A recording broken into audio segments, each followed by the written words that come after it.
Danes je vesel dan za letalski center. Seveda je, kajti končno so se začele naša prizadevanja dajati tudi rezultate. Do zdaj smo samo prezentirali naše želje po vseh koncih in krajih po Sloveniji, pri vseh akterjih, ki so zadolženi za to obrambo Pretoča, in danes se seveda kažejo prvi uspehi. To je še eno dokazilo, da ne smeš obupati seveda pri prvem podtikanju in pa pri prvih negativnih rezultatih. Z našo statistiko seveda verjamemo v to, da je zadeva upravičljiva in efikasna. Zahvaljujem se seveda fantom iz Ptuja, ki so pripravljeni sodelovati iz te zadeve za svojim letalom, kajti nobeno društvo nima denarja, da bi lahko kupilo več takšnih letal in seveda tudi zdrževalo. Imamo še nekaj takih letal in seveda obstajajo tudi pogovori z ostalimi zavarovalnicami, da bi še v letošnjem letu financirali še nabavo enega novega takšnega letala v letalskem centru in upam, da bo s tem enkrat končan projekt, ki smo ga naredili že v davnini, da bi za področje severovzhodne Slovenije z Prekmurjem potrebovali vsaj 4 takšna letala, kot jih imamo zdaj, in pa še 1 do 2 kompleksna dvomotorna letala, ki bi lahko delala on the top, takrat, ko ta ne morejo, in seveda tudi globoko, recimo nekje v avstrijskem, hrvaškem prostoru, kajti ta letala letijo više, lahko obdelujejo oblake z malo drugačnim sistemom, kot je ta tudi od zgoraj, in to bi bila tista optimalna obramba Pretoča.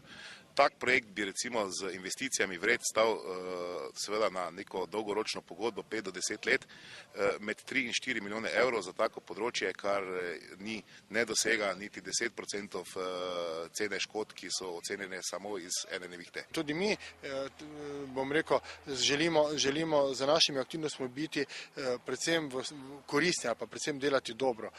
Zato smo enostavno povezali tako letalski center Maribor, kakor zavarovalnice, ki so se potem za to drugo letalo dogovorile same, in želja je bila nekako, da bi se to še ta obramba začela dogajati čim prej, rekli smo 14 dni oziroma 3-tedenski rok, in tega smo seveda danes tudi dosegli. Zavarovalnica Maribor se po 4 letih znova vrnila.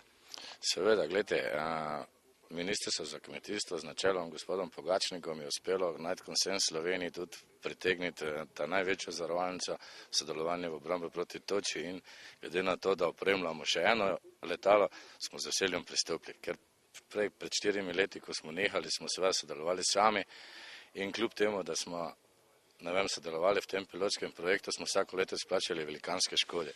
Enostavno pa v Sloveniji se ni našlo še več partnerjev, ki bi enako kot mi takrat stopili v ta projekt, in seveda bi to v bistvu že lahko trajalo skozi, ampak dobro, z neko zakasnitvijo. Hvala Bogu, da je danes, da ni čez 2 leti. Zakaj ste tako dolgo čakali, da ste se pridružili temu projektu?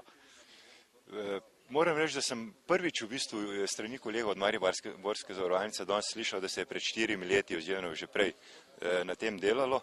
Naša odločitev je bila, mogoče je to, ne vem, slučaj, kot sem že omenil, prej na tiskovni obisk našega zavarovalnica v Prekmurju, videna škoda in potem skupen dogovor in odločitev.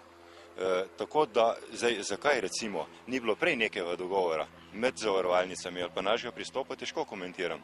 Dejstvo je pa nekaj, da bom sam, kar bo v moji moči, sigurno naredil v tej smeri, da se boste ne samo 2 največji zavarovalnici ali pa zavarovalnici, ki imate največ škode na tem področju, povezvali med sabo, ampak da bi mogoče tudi Slovensko zavarovalno združenje pristopilo kot deležnik v tem projektu skupnega nastopa obrambe pred točo.